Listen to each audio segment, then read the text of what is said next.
Hello दोस्तों, हम आज आपके लैब असिस्टेंट में आने वाले इस टॉपिक के बारे में पढ़ेंगे। इससे एक से दो क्वेश्चन आपके आ सकते हैं, संभावना है पूरी। इस टॉपिक का नाम है दृढ़ पिंड की गति, मोशन ऑफ रिजिड बॉडी। सबसे पहले हम ये कहना चाहते हैं कि दृढ़ पिंड होता क्या है। दृढ़ पिंड क्या होता है देखते हैं। दृढ़ पिंड ये होता है, दृढ़ पिंड होता है, दृढ़ पिंड वह होता है जिस पर बल लगाने पर भी उसके कणों की दूरी में परिवर्तन ना के बराबर हो। क्या होता है? जिस पर बाह्य बल लगाने पर उसके कणों के बीच की दूरी ना के बराबर बदले या बदले ही नहीं, उसे क्या कहते हैं? दृढ़ पिंड कहते हैं। हम इसमें तीन चीजों का पूर्णतः अध्ययन करेंगे। पहला क्या पढ़ेंगे? हम बलागुण पढ़ेंगे, फिर दूसरा पढ़ेंगे हम जड़त्वागुण पढ़ेंगे, और तीसरा पढ़ेंगे कोणीय संवेग संरक्षण। ये तीन मेन टॉपिक है आपके इस चैप्टर में, वो आप बिल्कुल अच्छे से याद करो, उससे क्वेश्चन 100% एक तो आएगा ही आएगा। ठीक है। दृढ़ पिंड दो प्रकार की गति करता है। दृढ़ पिंड को कितने प्रकार की गति करता है? यह दो प्रकार की गति करता है। कितनी करता है? दो प्रकार की गति करता है। दो प्रकार की गति करता है। पहली गति कौन सी हो जाती है? स्थानांतरण गति। स्थानांतरण गति, इसको बोलते हैं ट्रांसलेशन मोशन। दूसरी करता है घूर्णन गति।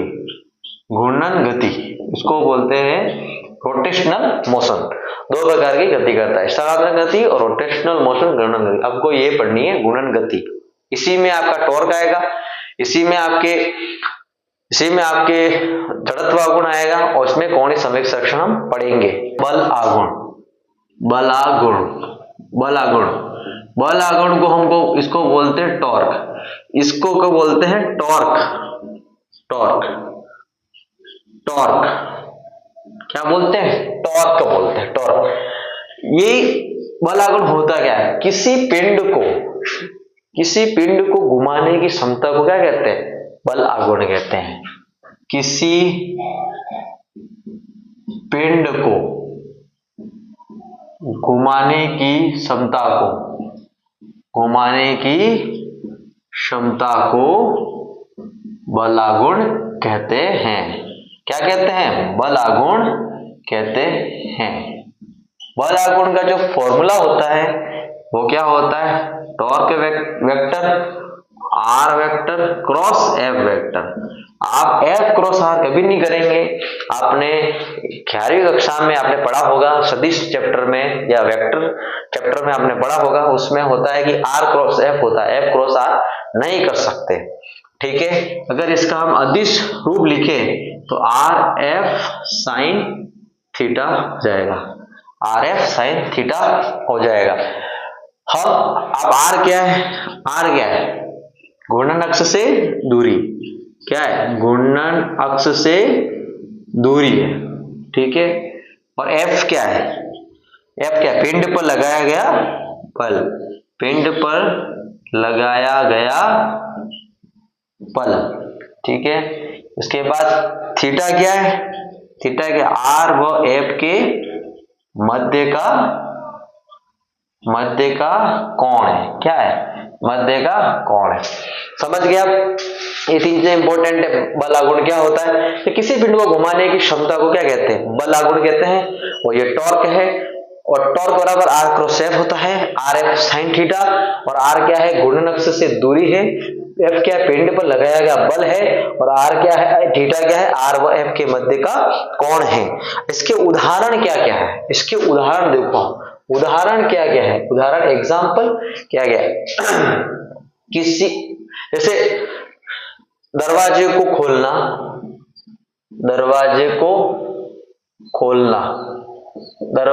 खोलना। ठीक है। दूसरा उदाहरण क्या कर सकते हैं हम? चाबी से ताले को खोलना। चाबी से ताले को खोलना। ये हम क्या कर रहे हैं, इसमें टॉर्क लगा रहे हैं। क्या लगा रहे हैं, टॉर्क लगा रहे हैं, हम बल आगुण लगा रहे हैं। हम आपको एक एग्जांपल, लाइव एग्जांपल देके बताता हूं मैं आपको। ये पेन है, ये क्या है, ये पेन है, ये पेन है। अब इस पेन को मेरे को घुमाना है, तो ये क्या हो गई, ये अक्ष हो गई। ये क्या हो गई, इस पेन की अक्ष हो गई। यहां से पकड़ रखा था, ये अक्ष हो गई, अक्ष हो गई। मैंने यहाँ, ये क्या हुई, घूर्णन अक्ष से दूरी, ये हुई आर। अक्ष दूरी कितनी हो गई, ये आर हो गई। और इस पे मैं बल लगा रहा हूं, लंबवत बल लगा रहा हूं, तो घूमेगा। ये क्या हो गया, टॉर्क लगा रहा हूं। और जितनी दूरी अधिक होगी उतना एफ, एफ इधर लगेगा, इतनी दूरी अधिक होगी इधर एफ लगेगा, उतना ही टॉर्क ज्यादा होगा। आर क्रॉस एफ है, आर एफ साइन थीटा है। जितना आर ज्यादा होगा उतना ही टॉर्क ज्यादा होगा और चीज आसानी से घूमेगी। जैसे दरवाजे का हैंडल, दरवाजा जो लगा होता है, जो घुमाते हैं, तो घुमाने से क्या होगा, वो क्या होगा, उसकी एक्सिस हो जाएगी, कॉर्नर की एक्सिस हो जाएगी। इधर दरवाजा है, उधर एक्सिस, एक्सिस से लंबवत दूरी, और ये एफ लगा टॉर्क, तो क्या लगेगा, टॉर्क लगेगा। ठीक है, हम और भी कर सकते हैं, इसको बीच में पकड़ के कर सकते हैं, ये भी टॉर्क लगेगा।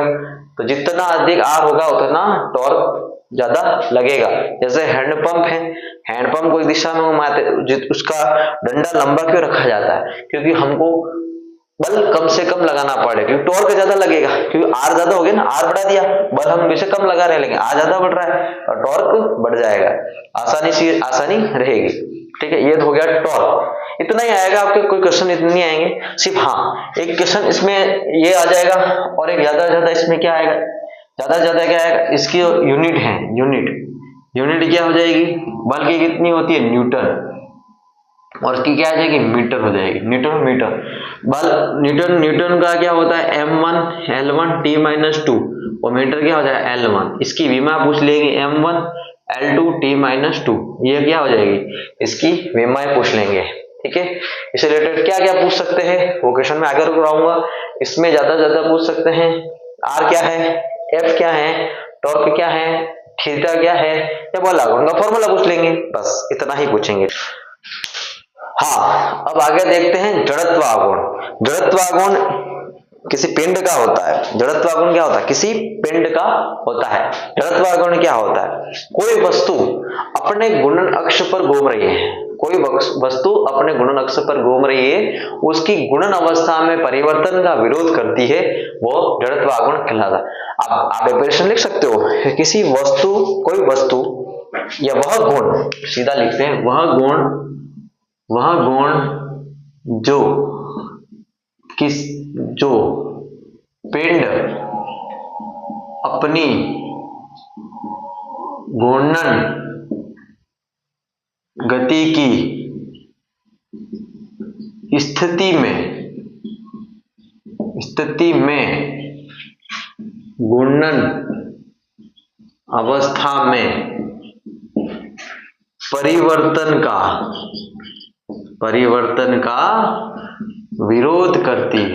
विरोध करती है, यह गुण क्या कहलाता है, यह गुण जड़त्व आघूर्ण, इसको बोलते हैं मोमेंटम ऑफ इनर्शिया, या मोमेंट ऑफ इनर्शिया कहते हैं। इसको आई से शो करते हैं, इससे आई से व्यक्त किया जाता है। समझ में आ गया। ये वह गुण जो पिंड अपनी घूर्णन गति की स्थिति में घूर्णन अक्ष में परिवर्तन का विरोध करती है, यह गुण क्या कहलाता है, जड़त्व आघूर्ण कहलाता है। हम जड़त्व आघूर्ण का विरोध करते हैं। अब जड़त्व आघूर्ण के हम बहुत सारी वस्तुएं हैं, कुछ वस्तुएं स्टैंडर्ड मार के करते हैं। उससे पहले हम पढ़ेंगे, दो प्रमेय पढ़ेंगे। एक तो होती है समांतर अक्ष की प्रमेय, एक होती है लंबवत अक्ष की प्रमेय। लंबवत अक्ष की प्रमेय 2D वस्तु के लिए लगती है। 2D का मतलब द्विविमीय गति के लिए लगती है, द्विविमीय वस्तु के लिए लगती है। जबकि समांतर अक्ष प्रमेय सभी के लिए लगती है। हम सबसे ज्यादा उपयोग कौन सी लेंगे, समांतर अक्ष की प्रमेय ही लेंगे। हाँ देखिए, दो प्रमेय हम पढ़ेंगे। पहली प्रमेय होगी समांतर अक्ष की प्रमेय, समांतर अक्ष की प्रमेय। ठीक है, ठीक है। समांतर अक्ष की प्रमेय, समांतर अक्ष की प्रमेय में क्या होता है, दो भुजा दो होती है, तो I बराबर इसकी लिख लो ICM plus MD square, ICM plus MD square, ठीक है। और जड़त्व आघूर्ण टोटल क्या होता है, अगर IMR स्क्वायर, ठीक है। जड़त्व आघूर्ण क्या होता है, समेशन ऑफ MR स्क्वायर। तो जड़त्व आघूर्ण को आप फॉर्मूला बेस ही याद करो, ज्यादा याद करने की जरूरत नहीं है कि आप थ्योरी बेस याद करो। बाकी जड़त्व आघूर्ण वह होता है जिसका द्रव्यमान और उसके लंबवत अक्ष से घूर्णन की दूरी का वर्ग का गुणनफल, ये तो होगी थ्योरी बेस। बाकी समेशन ऑफ MR स्क्वायर मतलब टोटल जड़त्व आघूर्णों का योग MR स्क्वायर क्या होगा, I हो जाएगा, ठीक है। अब समांतर अक्ष की प्रमेय ICM plus MD square, ICM जो ज्ञात करेंगे और MD क्या होगी, उसकी उस पिंड से जिस दूरी पर निकालना है वो जड़त्व आघूर्ण हो जाएगा, दोनों को जोड़कर टोटल जड़त्व आघूर्ण आ जाएगा, ठीक है। हम आगे और बढ़ते हैं कि समांतर अक्ष की प्रमेय हो गई, दूसरी हो जाएगी लंबवत अक्ष की प्रमेय, लंबवत अक्ष की प्रमेय, लंबवत अक्ष की प्रमेय। लंबवत अक्ष की प्रमेय क्या हो जाएगी, मान लो ये Z अक्ष है तो Y और X ये दोनों लंबवत हो जाएगी, तो वो Z के बराबर हो जाएगी, X और Y को जोड़ देंगे Z के बराबर। ये ज्यादा आपको उपयोग में नहीं लेनी है, इस उपयोग में आती भी नहीं है और लैब स्टैंडर्ड में बिल्कुल भी नहीं आएगी, अपने को ज्यादा से ज्यादा ये उपयोग में लेनी है। अगर सवाल ज्यादा अंदर जाके पूछ ले तो, अगर बाहर ही पूछा तो जड़त्व आघूर्ण क्या होता है, जड़त्व आघूर्ण का फॉर्मूला क्या है, और जड़त्व आघूर्ण का यूनिट क्या है, यूनिट का मतलब होता है मात्रक। मात्रक क्या है, मात्रक क्या होता है, ये मास है, मास में क्या होगा, किलोग्राम हो जाएगा, और दूरी है तो मीटर है, मीटर का स्क्वायर हो जाएगा, और किलोग्राम का क्या होता है M1, ये दूरी है तो L2 हो जाएगा, ये क्या हो जाएगी, इसकी विमा हो जाएगी। आपको ज्यादा से ज्यादा ये पूछ लेगा, बस उससे आगे बाहर कुछ भी चीजें नहीं पूछेगा आपको। और इसके फॉर्मूला बेस में अब आपकी अगर कुछ अब कुछ वस्तु को लेकर चलते हैं जिसके ICM होते हैं, जिसका सेंटर ऑफ मास के जो जड़त्व आघूर्ण होते हैं वो बहुत स्टैंडर्ड होते हैं, वो याद करना है, बस वो चीजें देखनी, उसके आगे क्वेश्चन हो जाएंगे। हम आगे देखते हैं, कुछ दृढ़ पिंडों के जड़त्व आघूर्ण, कुछ दृढ़ पिंडों के जड़त्व आघूर्ण उसके केंद्र के लंबवत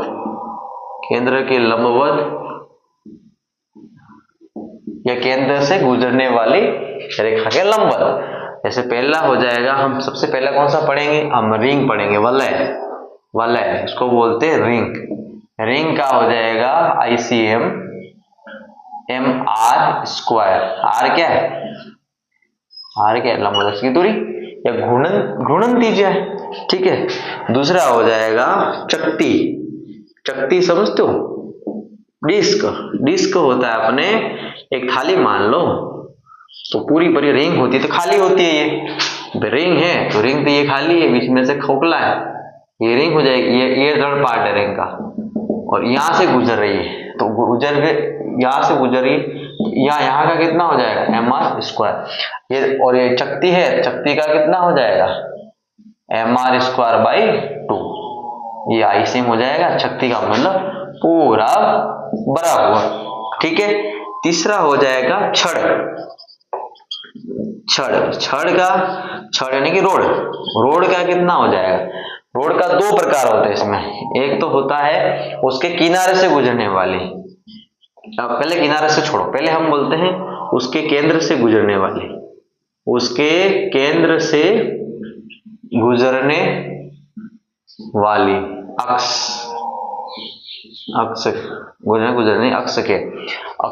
वाले अक्ष के, तो ICM कितना हो जाएगा, ये हो गई रोड और ये हो गई केंद्र, यहां से घूम रही है ओमेगा से, तो ये कितनी हो जाएगी, L लंबाई की है ये टोटल, तो इसकी हो जाएगी ICM हो जाएगी ML स्क्वायर बाई 12, ठीक है।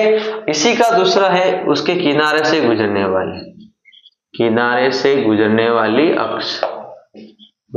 वाली अक्ष के परितः जड़त्व आघूर्ण, अक्ष के परितः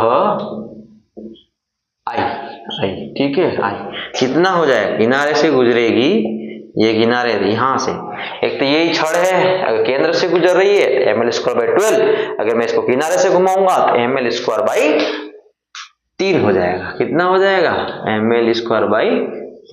आपको ये याद रखना है, ठीक है। इसके बाद चौथा कौन सा हो जाएगा, ठोस गोला। ठोस गोला, ठोस गोले की कितनी हो जाएगी आईसीएम, ठोस गोला ये रहा, जैसे ठोस गोला का आईसीएम कितना हो जाएगा, 2/5 mr²। यहाँ एल फिल लिया, इसमें लंबाई है छड़ की, ये त्रिज्या होती है गोले की 2/5 mr²। इसमें पांचवा हो जाएगा, आपको सब चीजें याद रखनी है, सिर्फ नॉर्मल mr², mr²/2, ml²/12, कब उसके केंद्र से गुजर रही है, अक्ष के परितः, किनारे से गुजर रही है तो ml²/3। ठोस गोला तो 2/5 और खोखला गोला है, खोखला गोला है, खोखले गोले की कितना हो जाएगा 2/3 mr²। तो खोखले गोले का जड़त्व गुण ज्यादा होता है, ये स्टैंडर्ड रहते हैं 2/5, 2/6, 2/3, ठीक है। ये तो 0.4 हो जाएगा, 0.6 हो जाएगा, यही हो ना। और सातवां हो जाएगा, छठा हो जाएगा बेलन। बेलन, बेलन, बेलन का कौन सा हो जाएगा, खोखला बेलन, खोखला होगा, खोखला बेलन हो जाएगा। खोखला बेलन में क्या हो जाएगा, खोखला बेलन मान लो खोखला है, ये बेलन रहा, ये खोखला रहा, अगर इसके अक्ष गुजर रही है बहुत अच्छे से रखो, खोखला है, अगर खोखला बेलन है, आर पार दिख रहा है, अंदर कुछ भी नहीं है, तो बाहर से कौन सी आकृति बन रही है, वलय की तो बन रही है, वलय की बन रही है, क्या हो गया आईसीएम, याद करने की जरूरत नहीं है, mr² है।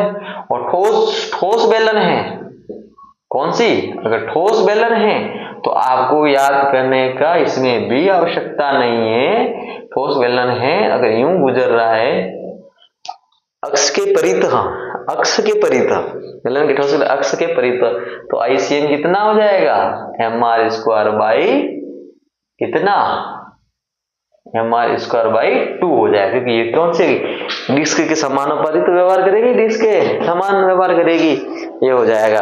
और आपको डिटेल में इतना नहीं जाना है, अगर नीट के स्टूडेंट होते तो स्मॉल डिटेल जाते कि ये अगर ये ऐसे गुजर रही है उसके परितः होता तो कितना रहता, हम सिंपल से जा रहे हैं, बाकी उसके आगे जाते, इसके लंबे भी जाते तो ml²/30, ml²/12 करते, ml²/12 करके फिर इसमें इसका भी व्यास के परितः निकालते, अपने को व्यास का परितः नहीं निकालना है, अपने को सिर्फ उसके अक्ष के परितः निकालना है। और ये 6 से 7 है, इसको याद कर दो, mr² डायरेक्ट पूछेगा आपको, या तो डीपली क्वेश्चन आएगा वो मैं आगे करवाऊंगा, अगर डायरेक्ट पूछता है कि वलय का जड़त्व कितना है, mr², शक्ति कितना है, mr²/2, छड़ का कितना है, इतना, ठीक है। ये हो गए किसे, केंद्र के लंबवत, केंद्र के लंबवत जा रही है, तो अगर व्यास के परितः जाएगी, केंद्र के लंबवत है, व्यास के परितः जाएगी, उसमें थोड़ा सा चेंजेस हो जाएगा, ठीक है, उसमें थोड़ा सा चेंजेस हो जाएगा, बाकी कोई बात नहीं, लेकिन उतना नहीं पूछेंगे आपको, केंद्र के लंबवत इतना पूछेंगे अपने सिलेबस। उसके बाद हम अगर बढ़ते हैं व्यास के परितः, बढ़ते हैं व्यास के सापेक्ष जड़त्व आघूर्ण पढ़ते हैं, जड़त्व आघूर्ण। तो कुछ भी नहीं करना आपको, जो आपने सीखा है, जैसे वलय के लिए सीखा है, वलय के लिए सीखा है आपने, आईसीएम कितना सीखा था, mr², तो कुछ भी नहीं करना है, नया जो होगा वो हाफ करके आईसीएम कर देना है, कितना करना है, हाफ, mr² हो जाएगा इसका वलय का, इसके सापेक्ष, व्यास के सापेक्ष, शक्ति का हो जाएगा, शक्ति का हो जाएगा आई, सीएम कितना दिखा था अपन ने, mr²/2, तो इसका कितना हो जाएगा आइडेश, हाफ mr²/2, कितना हो जाएगा mr²/4। आपको ज्यादा डिटेल नहीं पूछेंगे, इतना ही काफी है, ठीक है। अब देखा जाएगा टॉर्क व आई में संबंध, टॉर्क व आई में संबंध किसमें, बल आघूर्ण तथा जड़त्व आघूर्ण में संबंध। टॉर्क बराबर क्या होता है, आई अल्फा होता है, ये याद रखना है आपको फॉर्मूला कि क्या होता है, टॉर्क बराबर आई अल्फा होता है। आई क्या जड़त्व आघूर्ण है, अल्फा क्या है, कोणीय त्वरण है, क्या है, कोणीय त्वरण है, ठीक है। अल्फा बराबर क्या होता है, अगर आपको और शॉर्ट में सीखना है तो आपने उधर पढ़ा होगा ये होता है v/t, ये त्वरण है खाली। इसका फॉर्मूला जो है कोणीय त्वरण के लिए अल्फा आ जाएगा, और अगर ये रेखीय वेग है तो वो कौन सा हो जाएगा, कोणीय वेग, और समय तो समय रहेगा, ये त्वरण हो जाएगा। तो क्या हो गया, आई अल्फा। ठीक है, हम आगे देखते हैं कोणीय संवेग। कोणीय संवेग क्या होता है, कोणीय संवेग, कोणीय संवेग क्या होता है, कोणीय संवेग का फॉर्मूला क्या होता है। कोणीय संवेग को L से डिनोट करते हैं, L से करते हैं, L बराबर। अब आपको अगर ये याद नहीं आता है तो संवेग तो आता है ना, संवेग को याद रखो। संवेग को करते हैं P बराबर द्रव्यमान इंटू वेग। यहाँ P किससे रिप्लेस हो जाएगा, L से। द्रव्यमान से क्या हो जाएगा, इधर I हो जाएगा, और V से क्या हो जाएगा, ओमेगा। ये हो गया कोणीय संवेग, कोणीय संवेग हो गया। ठीक है, यही याद करना है, कोणीय संवेग का फॉर्मूला क्या है, I इंटू ओमेगा। सीधी सट बात है, I इंटू ओमेगा हो जाएगा। अब हम आपको पढ़ना, अब आगे हम पढ़ रहे हैं कोणीय संवेग संरक्षण। कोणीय संवेग संरक्षण, कोणीय संवेग संरक्षण, कंजर्वेशन ऑफ एंगुलर मोमेंटम। कोणीय संवेग संरक्षण इस क्या कहता है, समझ, किसी पिंड पर यदि बाह्य बल आघूर्ण शून्य हो, क्या सुनना पूरा, किसी पिंड पर बाह्य बल आघूर्ण शून्य हो तो उसका कोणीय संवेग हमेशा संरक्षित रहता है। तो मैं लिखता हूं यहां पर, किसी पिंड पर बाह्य बल आघूर्ण, कौन सा, टॉर्क, शून्य हो तो उसका कोणीय संवेग संरक्षित रहता है, संरक्षित रहता है। तो हम क्या कहेंगे, L इनिशियल बराबर L फाइनल। क्या करेंगे, L इनिशियल बराबर L फाइनल, मतलब L बराबर क्या होता है, I ओमेगा, तो I1 ओमेगा 1, I2 ओमेगा 2। ये फॉर्मूला हैगा, उस फॉर्मूले से आपको क्वेश्चन पूछ लेंगे। और I1 ओमेगा 1 क्या है, कांस्टेंट है, क्या है, नियत है, नियत से ये फॉर्मूला बना, ये I1 ओमेगा 1, I2 ओमेगा 2। आपको I1 दे देगा, ओमेगा 1 दे देगा, और I2 क्या करेगा, चेंज कर लेगा, आधा कर लेगा, डबल कर देगा, ओमेगा 2 पूछ लेगा। ठीक है, ये कोणीय संवेग संरक्षण है। छोटा सा क्वेश्चन आएगा, कुछ बड़ा क्वेश्चन नहीं आएगा आपने। ठीक है, हो गया।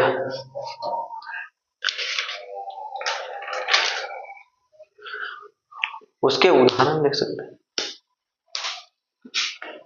कोणीय संवेग के उदाहरण, भाई कोई नर्तकी है, कोई डांस करने वाली है, नृत्य कर रही है, जैसे वो घूमती है, ऐसे पहले तो यूं डांस कर रही थी, वैसे से घूमी तो उसने क्या किया, हाथ अपने पास कर दिए, तो उसने क्या कर दिया, उसने क्या कर दिया, दूरी कटा दी, दूरी कटने से क्या हो गया, ओमेगा क्या हो गया, बढ़ गया, ओमेगा बढ़ गया, आई घट गया, घटते ओमेगा बढ़ गया, तो उसकी क्या होगी, चक्र तेज होगी, वो तेज से घूमेगी, एक एड़ी पे तो ज्यादा तेज से घूमेगी। और ग्रहों की गति है, ग्रहों की गति भी इसी प्रकार हो रही है। ठीक है, इसके उदाहरण है। हाँ जी, आपके लिए कुछ क्वेश्चन लाया हूं मैं, 4 क्वेश्चन अभी ले गए, तो 4 और करेंगे। सिंपल से क्वेश्चन पूछे जाएंगे आपको लेवल असिस्टेंट में, ज्यादा हेडेक नहीं करना है, फॉर्मूला बेस्ड क्वेश्चन होंगे। ऐसे एक पहला क्वेश्चन देख लो, 2 किलोग्राम द्रव्यमान 0.5 मीटर दूरी पर घूर्णन अक्ष से जुड़ा है, तो उसका जड़त्व आघूर्ण क्या होगा। आपने जड़त्व आघूर्ण का फॉर्मूला ज्यादा से ज्यादा क्या देखा है, mr² देखा है, इसका mr² लगा दो, I बराबर, ये कोई स्पेसिफिक वस्तु नहीं दी आपको, उसका द्रव्यमान दे दिया, दूरी दे दी घूर्णन अक्ष से, आप डायरेक्ट निकाल सकते हो, द्रव्यमान कितना दे देगा, 2 किलो, आपको हमेशा MKS पद्धति में रखना, 2 किलो, और ये कितना है, 0.5 का होल स्क्वायर, 0.5 2.25 0.25 करेंगे 2 से, तो क्या कितना 0.5 किलोग्राम इंटू मीटर स्क्वायर आएगा। इसकी यूनिट जरूर लिखिए आप। पहले का आंसर हो गया, दूसरे का आंसर अपन निकालेंगे। दूसरे का, किसी पिंड का आई कितना दे रखा है, 4 kg पर metre, 4 kg into metre square दे रखा है। इसका अल्फा कितना दे रखा है, 3 रेडियन पर सेकंड स्क्वायर दे रखा है। तो टॉर्क निकाल, टॉर्क का फॉर्मूला टॉर्क बराबर आई अल्फा, ये याद होना चाहिए। सिंपल क्वेश्चन है, टफ क्वेश्चन नहीं आने वाला। टॉर्क निकालना है, आई कितना दे रखा है इसने 4, एमकेएस में दे रखा है, हाँ एमकेएस पद्धति में, इंटू अल्फा कितना दे रखा है 3 दे रखा है, इतना हो गया 12, 4 कितना आ गया 12 हो गया। अब इसका टॉर्क का बराबर आई अल्फा है और टॉर्क बराबर आर क्रॉस एफ भी होता है, तो उसको क्या करें न्यूटन इंटू मीटर भी कर सकते हैं। न्यूटन इंटू मीटर का क्या है यूनिट है। अब आपका क्वेश्चन ये आया, 2 क्वेश्चन हो गए। अब तीसरा क्वेश्चन का आंसर देखो आप, तीसरे क्वेश्चन का आंसर देखो। तीसरे क्वेश्चन का वो पहले वाला क्वेश्चन उसको पॉज करके लिख लेना अगर आप लिखना चाहो तो। यदि आई का मान आधा कर दिया जाए तो ओमेगा का क्या प्रभाव पड़ेगा। ऐसे ही अगर क्वेश्चन आते ही आई का मान आधा कर दिया, आई को दोगुना कर दिया, तुरंत दिमाग में आना चाहिए कोणीय संवेग संरक्षण लग रहा है, सीधी सट बात, कोई दिमाग में नहीं लगाना। मतलब टॉर्क 0 है बाहर, टॉर्क बाह्य बल के बाह्य वाला कोण कितना है 0, तो क्या किया उसने आधा कर दिया, तो ओमेगा प्रभाव क्या एल क्या हो गया कांस्टेंट हो गया, एल कांस्टेंट आई ओमेगा कितना हो गया I1 omega 1 I2 omega 2।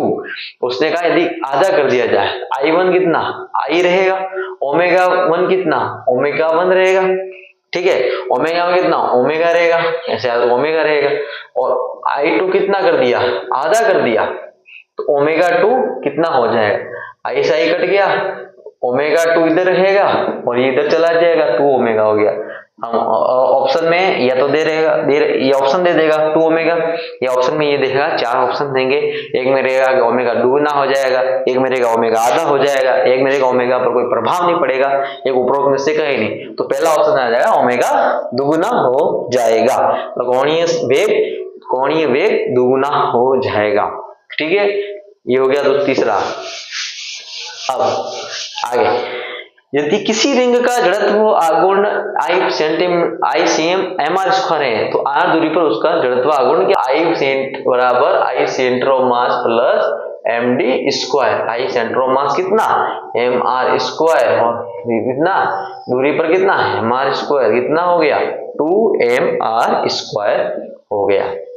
Simple सा क्वेश्चन। आपके आगे के कुछ क्वेश्चन नंबर 6, लंबवत अक्ष प्रमेय लागू होती है। ऐसे ही आपको लेफ्ट हिस्ट्री में पूछे जाएंगे क्वेश्चन, एक एक लाइन के होंगे। लंबवत जो मैंने पढ़ा है उसी में से सारे क्वेश्चन बनाया हुआ, ठीक है। लंबवत अक्ष प्रमेय लागू होती है, आपको बताया था लंबवत अक्ष, और एक तो लंबवत अक्ष थी, एक समांतर अक्ष प्रमेय थी। समांतर अक्ष प्रमेय सभी के लिए लागू होती है, याद करना। और लंबवत अक्ष 2D वस्तु के लागू होती है।